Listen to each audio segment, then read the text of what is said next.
మకర రాశిలో జన్మించిన నా సోదర సోదరీమణులందరికీ నమస్కారం. మనం మరికొద్ది రోజుల్లో 2026వ సంవత్సరంలోకి అడుగు పెట్టబోతున్నాం. ఈ కొత్త సంవత్సరం పేరు శ్రీ పరాభవ నామ సంవత్సరం. ప్రతి కొత్త సంవత్సరం వచ్చినప్పుడు మనందరిలో ఒక చిన్న ఆశ, కొంచెం ఆందోళన ఉంటాయి. ఈ ఏడు మనకి ఎలా ఉంటుంది? మన ఆరోగ్యం బాగుంటుందా? డబ్బు వస్తుందా? పిల్లలు, కుటుంబం ఆరోగ్యం సంతోషంగా ఉంటారా? ఉద్యోగంలో ప్రమోషన్ వస్తుందా? ఇలా 100 రకాల ప్రశ్నలు మన మనసులో తిరుగుతూ ఉంటాయి. జ్యోతిష్యం అనేది మనకు భవిష్యత్తును ఒక అద్దంలా చూపిస్తుంది. అది మనల్ని భయపెట్టడానికి కాదు, మనకు దారి చూపించడానికి. ఎక్కడ జాగృతగా ఉండాలో, ఏ సమయంలో మనకు మంచి అవకాశాలు వస్తాయో ముందుగా తెలియజెప్పడమే జ్యోతిష్యం యొక్క ముఖ్య ఉద్దేశ్యం. ఈరోజు మనం ప్రత్యేకంగా మకర రాశివారి గురించి మాట్లాడుకుందాం.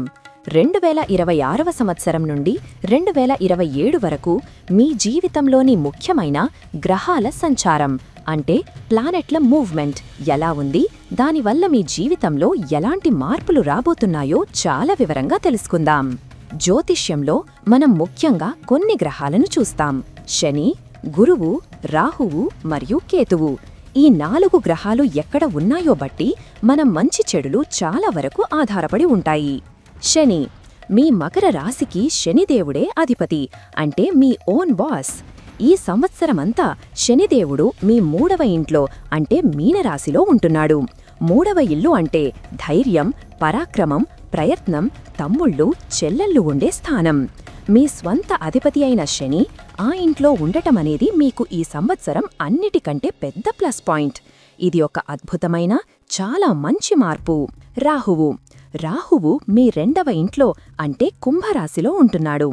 2వ ఇల్లు అంటే డబ్బు, మాట, కుటుంబముండే స్థానం. ఇక్కడ రాహువు ఉండటం వల్ల మంచి జరుగుతుంది, కాని కొంచెం జాగ్రత్త కూడా అవసరం. కేతువు మీ 8వ ఇంట్లో అంటే అష్టమ స్థానంలో ఉంటున్నాడు. 8వ ఇల్లు అంటే ఆయుష్షు, ఆరోగ్యం, అనుకోని సంఘటనలు, ప్రమాదాలు ఉండే స్థానం. ఇక్కడ కేతువు ఉండటమనేది కొంచెం జాగ్రత్త పడాల్సిన విషయం. గురువు ఈ సంవత్సరం 3 సార్లు తన స్థానాన్ని మారుస్తున్నాడు. ఇది చాలా ముఖ్యం. దీని బట్టే మీ సంవత్సరం 3 భాగాలుగా ఉంటుంది. మొదటి భాగం సంవత్సరం మొదలైనప్పటి నుండి జూన్ 2వ తారీఖు వరకు గురువు మీ 6వ ఇంట్లో ఉంటారు. 6వ ఇల్లు అంటే అప్పులు, శత్రువులు, రోగాలు ఉండే స్థానం. ఇది కొంచెం ఇబ్బంది పెట్టే సమయం. 2వ భాగం జూన్ 2వ తారీఖు నుండి అక్టోబర్ 31వ తారీఖు వరకు గురువు మీ 7వ ఇంట్లోకి వస్తారు. 7వ ఇల్లు అంటే పెళ్లి, భాగస్వామ్యం, సమాజంలో గౌరవం ఉండే స్థానం. ఇది ఈ సంవత్సరంలోనే మీకు గోల్డెన్ పీరియడ్ అంటే బంగారు సమయం. 3వ భాగం అక్టోబర్ 31వ తారీఖు తర్వాత సంవత్సరం చివరి వరకు గురువు మళ్లీ 8వ ఇంట్లోకి వెళతారు. ఇది కూడా కొంచెం జాగ్రత్తగా ఉండాల్సిన సమయమే. ఇప్పుడు ఈ గ్రహాల కదలికల వల్ల మీ ఉద్యోగం, డబ్బు, ఆరోగ్యం, పెళ్లి వంటి విషయాలు ఎలా ప్రభావితమవుతాయో ఒక్కొక్కటిగా చాలా వివరంగా చూద్దాం. మీ కెరియర్, వ్యాపారం మరియు డబ్బు పరిస్థితి. ఈ సంవత్సరం మీ పని విషయంలో అంటే మీ జాబ్ లేదా బిజినెస్ విషయంలో శనిదేవుడు మీకు పెద్ద సపోర్ట్గా నిలబడతాడు. శనిదేవుడే అండ. మీరు చాలా కాలంగా పడుతున్న కష్టానికి ఇప్పుడు గుర్తింపు రాబోతోంది. శని 3వ ఇంట్లో ఉండటమంటే మీ ధైర్యం ఆకాశాన్ని అంటుంది. ఇంతకు ముందు ఒక పని మొదలు పెట్టాలంటే భయపడే మీరు ఇప్పుడు నేను చేయగలను అనే నమ్మకంతో 10 అడుగులు ముందుకు వేస్తారు. మీలో ఒక కొత్త ఆత్మవిశ్వాసం, పట్టుదల పెరుగుతాయి. ఉద్యోగం చేసేవారికి ఇది ఒక వరం లాంటిది. మీ బాస్ లేదా మీ పై అధికారులు మీ పనిని గమనిస్తారు. మీకు రావాల్సిన ప్రమోషన్ చాలా కాలంగా ఆగిపోయి ఉంటే అది ఈ సంవత్సరం తప్పకుండా వస్తుంది. జీతం పెరగడం అంటే ఇంక్రిమెంట్లు బలంగా కనిపిస్తున్నాయి. మీ కింద పనిచేసే మీ టీం మెంబర్స్, మీ సహోద్యోగులు మీకు పూర్తి సపోర్ట్ ఇస్తారు. ఆఫీస్లో ఇంతకు ముందు మిమ్మల్ని ఇబ్బంది పెట్టిన వాళ్లే ఇప్పుడు మీకు సాయం చేస్తారు. మీ మాటకి విలువ పెరుగుతుంది. వ్యాపారం చేసేవారికి కూడా ఇది చాలా మంచి సమయం. కొత్తగా వ్యాపారం మొదలుపెట్టాలన్నా, ఉన్న వ్యాపారాన్ని ఇంకా పెద్దవి చెయ్యాలన్నా శనిదేవుడు మీకు దారి చూపిస్తాడు. మీ నిర్ణయాలు సక్సెస్ అవుతాయి. మీ ధైర్యమే మిమ్మల్ని ముందుకు నడిపిస్తుంది. గురువు తెచ్చే ఒత్తిడి. అయితే అంతా బాగున్నా సంవత్సరం మొదటి 5 నెలలు అంటే జూన్ 2 వరకు కొంచెం జాగ్రత్తగా ఉండాలి. ఎందుకంటే మంచి చేసే గురువు 6వ ఇంట్లో అంటే రోగాల, అప్పుల ఇంట్లో ఉంటున్నాడు. దీనివల్ల మీ ఆఫీస్లో ఉన్నట్టుండి పోటీ అంటే కాంపిటీషన్ పెరిగిపోతుంది. మీరు రోజూ చేసే పనే అయినా అది పూర్తి చెయ్యడానికి ఎక్కువ కష్టపడాల్సి వస్తుంది. పై అధికారుల నుండి కొంచెం ప్రెషర్ అంటే ఒత్తిడి ఎక్కువగా ఉండవచ్చు. అన్నిటికంటే ముఖ్యంగా డబ్బు విషయంలో జాగ్రత్త. ఖర్చులు మీ కంట్రోల్ తప్పిపోయే అవకాశం ఉంది. మీరు ఎవరికైనా డబ్బులు ఇవ్వాల్సి ఉంటే లేదా లోన్ ఈఎంఐలు కడుతూ ఉంటే ఆ ఒత్తిడి ఈ సమయంలో కొంచెం ఎక్కువగా ఉంటుంది. అప్పు ఇచ్చిన వాళ్లు ఫోన్లు చేయడం, మిమ్మల్ని ఇబ్బంది పెట్టడం జరగవచ్చు. కాబట్టి జూన్ 2 వరకు కొత్తగా అప్పులు చేయడం లేదా పెద్దగా ఖర్చులు పెట్టడం అస్సలు మంచిది కాదు. మీ శత్రువులు అంటే మీకు పడని వాళ్లు ఈ సమయంలో కొంచెం యాక్టివ్గా ఉండి మిమ్మల్ని ఇబ్బంది పెట్టాలని చూడవచ్చు. మీ అదృష్టం తిరిగే సమయం జూన్ 2 నుంచి అక్టోబర్ 31 వరకు. ఎప్పుడైతే జూన్ 2వ తారీఖున గురువు మీ 7వ ఇంట్లోకి అడుగు పెడతాడో అప్పటి నుండి మీ కష్టాలు చాలా వరకు తీరిపోతాయి. మీ కెరియర్లో ఒక స్థిరత్వం అంటే ఒక స్టెబిలిటీ వస్తుంది. ఒత్తిడి తగ్గిపోయి ప్రశాంతంగా పనిచేసుకుంటారు. ఈ సమయంలో కొత్త ఉద్యోగావకాశాలు వస్తాయి. ముఖ్యంగా ఎవరైతే పార్ట్నర్షిప్ బిజినెస్ అంటే భాగస్వామ్యంతో వ్యాపారం చేస్తున్నారో వారికి ఇది అద్భుతమైన సమయం. మీ పార్ట్నర్తో ఉన్న గొడవలు అన్నీ పోయి ఇద్దరు కలిసి వ్యాపారాన్ని డెవలప్ చేస్తారు. కొత్త బిజినెస్ డీల్స్, కొత్త ఒప్పందాలు సక్సెస్ అవుతాయి. డబ్బు రావడం మొదలవుతుంది. ఈ 4 నెలలు అంటే June, July, August, September, October వరకు మీ కెరియర్ పరంగా చాలా ముఖ్యమైనవి, బాగా కలిసి వచ్చేవి. ఇక డబ్బు విషయానికి వస్తే రాహువు మీ 2వ ఇంట్లో అంటే డబ్బు స్థానంలో ఉన్నాడు. ఇది చాలా మంచి విషయం. దీనివల్ల మీకు ఊహించని డబ్బు అంటే సడన్ ఫైనాన్షియల్ గెయిన్స్ వస్తాయి. లాటరీ తగలడం, ఎప్పుడో అమ్మిన పొలం డబ్బులు ఇప్పుడు రావడం, లేదా స్టాక్ మార్కెట్లో అనుకోకుండా లాభం రావడం వంటివి జరగవచ్చు. కానీ ఇక్కడే ఒక పెద్ద వార్నింగ్ ఉంది. 2వ ఇల్లు డబ్బుకే కాదు, మీ మాటకు కూడా సంబంధించినది. రాహువు అక్కడ ఉండటం వల్ల మీ మాట చాలా పదునుగా, కఠినంగా తయారవుతుంది. మీరు కోపంలో ఏం మాట్లాడుతున్నారో మీకే తెలియదు. చిన్న విషయానికే అవతలి వాళ్లని నొప్పించేలా మాట్లాడేస్తారు. నాకేంటి, నేను ఇంతే అనే పొగరు వచ్చేస్తుంది. దయచేసి ఈ ఒక్క విషయంలో చాలా చాలా కంట్రోల్గా ఉండండి. మీరు ఆవేశంలో అనే ఒక్క మాట మీ కుటుంబాన్ని, మీ స్నేహితులను, మీ ఆఫీస్లో మీ సంబంధాలను నాశనం చెయ్యవచ్చు. ముఖ్యంగా కుటుంబ సభ్యులతో, మీ బాస్తో మాట్లాడేటప్పుడు 1కి 10 సార్లు ఆలోచించి మాట్లాడండి. లేకపోతే డబ్బు ఎంత వచ్చినా సంబంధాల పరంగా చాలా నష్టపోతారు. అలాగే రాహు ప్రభావం వల్ల రిస్క్ తీసుకుని పెద్ద పెద్ద పెట్టుబడులు పెట్టడం అంటే స్టాక్స్లో లక్షలు పెట్టడం వంటివి చేయవద్దు. ఉన్న డబ్బు పోయే ప్రమాదముంది. ఈ సంవత్సరం ఆరోగ్యమే మహాభాగ్యం అనే మాటను మీరు చక్కగా గుర్తుపెట్టుకోవాలి. కేతువు మీ 8వ ఇంట్లో ఉండటం ఆరోగ్యపరంగా అస్సలు మంచిది కాదు. 8వ ఇల్లు అంటే అనుకోని సంఘటనలు, ప్రమాదాలు జరిగే చోటు. కేతువు ఇక్కడ ఉండటం వల్ల చిన్న చిన్న ఆరోగ్య సమస్యలు ఉన్నట్టుండి పెద్దవిగా అనిపించవచ్చు. ముఖ్యంగా దెబ్బలు తగిలే అవకాశం ఎక్కువగా ఉంది. అందుకే ఈ సంవత్సరం మొత్తం మీరు డ్రైవింగ్ చేసేటప్పుడు చాలా నెమ్మదిగా, చాలా జాగ్రత్తగా ఉండాలి. వేగంగా బండి నడపడం, ఫోన్ మాట్లాడుతూ డ్రైవింగ్ చేయడం అస్సలు చెయ్యవద్దు. చిన్న ప్రమాదమైనా జరిగే సూచనలు బలంగా ఉన్నాయి. కేవలం డ్రైవింగ్ అనే కాదు, ఇంట్లో మెట్ల మీద నుండి జారిపడటం, వంటగదిలో కత్తితో కోసుకోవడం వంటి చిన్న చిన్న ప్రమాదాల పట్ల కూడా జాగ్రత్తగా ఉండాలి. మీ ఆరోగ్యం విషయంలో చిన్న సమస్య వచ్చినా తగ్గిపోతుందిలే అని నిర్లక్ష్యం చెయ్యవద్దు. వెంటనే డాక్టర్ను కలవండి. అలాగే పాత ఆస్తుల గొడవలు అంటే తాతల నాటి భూముల తగాదాలు ఏమైనా ఉంటే అవి ఈ సంవత్సరంలో కొంచెం గందరగోళంగా మారుతాయి. ఆ విషయాల్లో కూడా జాగ్రత్త అవసరం. ఇప్పుడు కేతువు గురించి చదివి మీరు భయపడవచ్చు. అయ్యో, నా ఆరోగ్యం పాడైపోతుందా, నాకు ప్రమాదం జరుగుతుందా అని ఆందోళన చెందవద్దు. ఇక్కడి మీ అదృష్టమేంటో చెబుతాను. మీ శనిదేవుడు 3వ ఇంట్లో చాలా బలంగా ఉన్నాడు కదా. శని అంటే కేవలం కష్టాలు పెట్టేవాడే కాదు, ప్రాణాలు కాపాడేవాడు కూడా. శని బలంగా ఉన్నప్పుడు మీకు కేతువు వల్ల లేదా గురువు వల్ల ఏవైనా ఆరోగ్య సమస్యలు వచ్చినా లేదా చిన్న చిన్న దెబ్బలు తగిలినా మీరు వాటి నుండి చాలా తొందరగా, చాలా వేగంగా కోలుకుంటారు. శని మీకు ఒక రక్షణ కవచంలా అడ్డుగా నిలబడతాడు. అందుకే అనారోగ్యం వచ్చినా మీరు హాస్పిటల్లో ఎక్కువ రోజులు ఉండరు, వెంటనే కోలుకుని ఇంటికి వస్తారు. ఈ విషయంలో మీరు ధైర్యంగా ఉండవచ్చు. అంతేకాదు, శనిదేవుడు మీకు అద్భుతమైన మానసిక బలాన్ని అంటే మెంటల్ స్ట్రెంగ్త్ను ఇస్తాడు.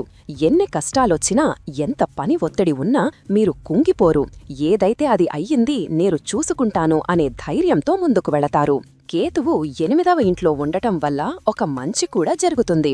మీకు దేవుడి మీద భక్తి, ధ్యానం, యోగా వంటి వాటి మీద ఆసక్తి పెరుగుతుంది. నేను ఎవరు, ఈ జీవితం ఏంటి లాంటి ప్రశ్నలు మీకు వస్తాయి. ఆధ్యాత్మికంగా మీరు చాలా ఎదుగుతారు. ఇది మీకు మానసిక ప్రశాంతతను ఇస్తుంది. ఈ సంవత్సరం మీ కుటుంబ జీవితం, ముఖ్యంగా పెళ్లి విషయంలో ఆ గురువుగారి చేతిలోనే ఉంది. పెళ్లి కాని వారికి శుభవార్త. మకర రాశిలో ఉండి చాలా కాలంగా పెళ్లి కోసం ఎదురుచూస్తున్న వారికి 2026 ఒక మంచి శుభవార్త తెస్తోంది. ముఖ్యంగా ఎప్పుడైతే గురువు జూన్ 2వ తారీఖున మీ 7వ ఇంట్లోకి వస్తాడో అప్పటి నుండి మీకు పెళ్లి బడియలు మొదలవుతాయి.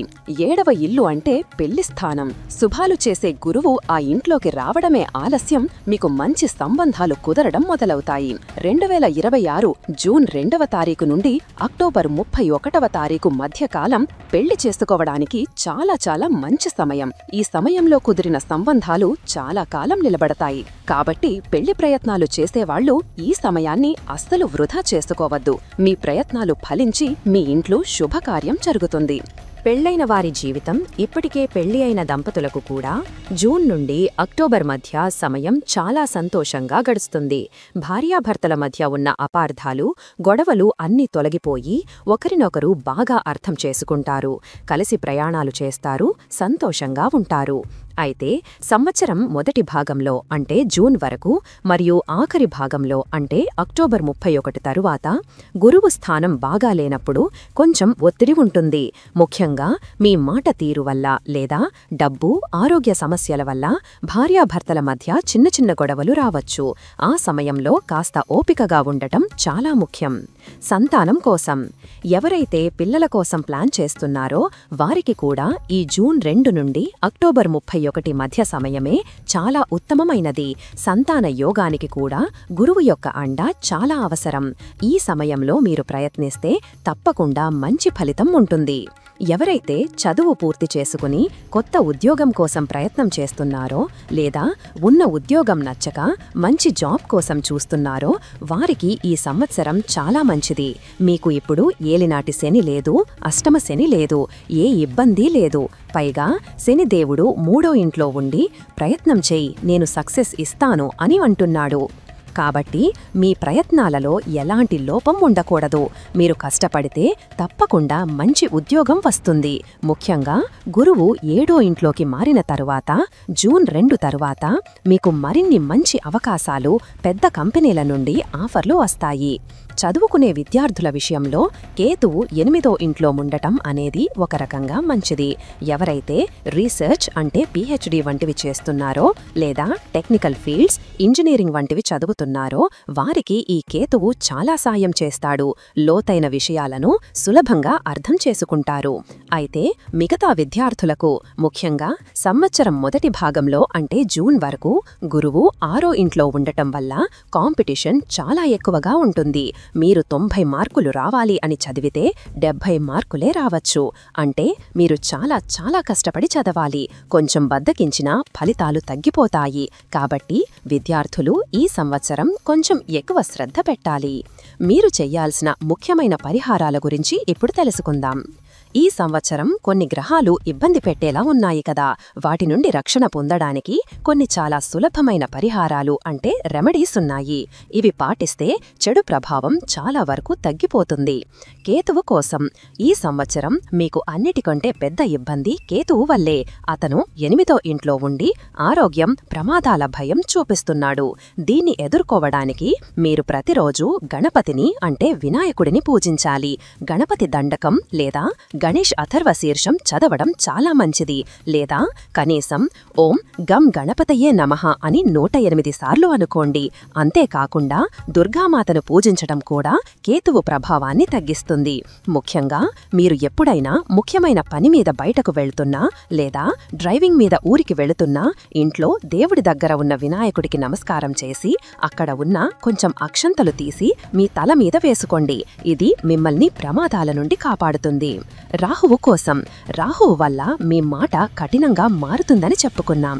ఇది కంట్రోల్ కావాలంటే మీరు కాస్త ప్రశాంతంగా ఉండటానికి ప్రయత్నించాలి. ప్రతి శనివారం కొద్దిగా నల్ల నువ్వులను పేదవారికి లేదా గుడిలో దానంగా ఇవ్వండి. ఇది రాహువు శని ఇద్దరినీ శాంతిపచేస్తుంది. గురువు కోసం. సంవత్సరం మొదటి భాగంలో గురువు బాగాలేడు కాబట్టి వీలైనప్పుడల్లా గురువారం రోజు శనగలు దానం చెయ్యడం లేదా దత్తాత్రేయ స్వామిని సాయిబాబాని పూజించడం మంచిది. మొత్తం మీద చూసుకుంటే మకర రాశివారికి 2026వ సంవత్సరం అద్భుతంగా ఉండబోతోంది. ఇది భయపడాల్సిన సంవత్సరం కాదు, ధైర్యంగా ముందుకు వెళ్లాల్సిన సంవత్సరం. ఎందుకంటే మీ సొంత అధిపతి అయిన శనిదేవుడే మీకు 3వ ఇంట్లో ఉండి మిమ్మల్ని నడిపిస్తున్నాడు. అవును, కేతువు వల్ల ఆరోగ్య జాగ్రత్తలు అవసరం, రాహువు వల్ల మాట జాగ్రత్త అవసరం, గురువు వల్ల సంవత్సరం మొదట్లో కొన్ని డబ్బు కష్టాలు ఉండవచ్చు. కానీ ఇవన్నీ తాత్కాలికమే. మీ ధైర్యం, మీ పట్టుదల, మీ మానసిక బలం ముందు ఇవన్నీ చిన్నవైపోతాయి. ముఖ్యంగా జూన్ 2 నుండి అక్టోబర్ 31 వరకు ఉండే ఆ 5 నెలలు మీ జీవితంలో చాలా మార్పులు తేబోతున్నాయి. పెళ్లి, ఉద్యోగం, సంతానం, వ్యాపారం ఇలా అన్నిటికీ అది ఒక మంచి సమయం. కాబట్టి ఆరోగ్యం పట్ల నిర్లక్ష్యం చెయ్యకుండా మాటను అదుపులో ఉంచుకుని దైవారాధన చేస్తూ మీ పని మీరు కష్టపడి చేసుకుంటూ ముందుకు వెళ్ళండి. ఈ పరాభవ నామ సంవత్సరం మీకు ఖచ్చితంగా మంచి విజయాలను ఇస్తుంది. ఈ వీడియో మీకు నచ్చినట్లయితే లైక్ చెయ్యండి, షేర్ చెయ్యండి. ఇలాంటి మరిన్ని వీడియోల కోసం ఛానల్ను సబ్స్క్రైబ్ చేసుకోండి. అలాగే బెల్ ఐకాన్ను నొక్కండి. దీని ద్వారా మేము చేసే ప్రతి వీడియో నోటిఫికేషన్ రూపంలో మీ వద్దకు చేరుతుంది.